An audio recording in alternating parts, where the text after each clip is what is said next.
and the people will be like the priest, the servant like his master, the maid like her mistress, the buyer like the seller, the lender like the borrower, the creditor like the debtor.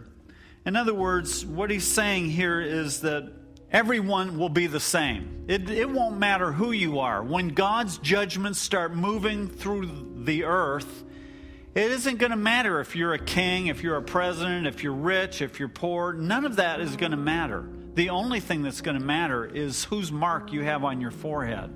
That is the only differentiation between one person and another. In Revelation 9, there are 3 judgments. That just in these 3 judgments, 2 billion people will die. 2 billion. Think about that.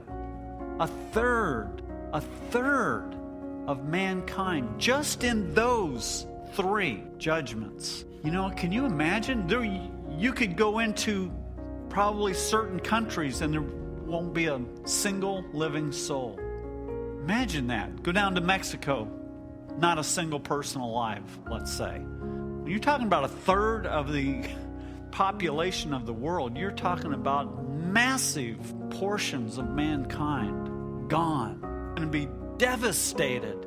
And yet, there will still be people alive trying to find their way through without God, but with that mark on their forehead, that they've sold their soul to the enemy.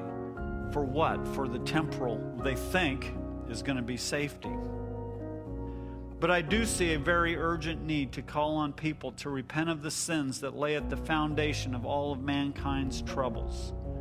Yes, let us do our fair share to save the planet. Let's start today, now even, by contritely approaching our Creator and repenting of every known sin we have committed that is affecting our environment. Lucifer has had his way in mankind for 6,000 years.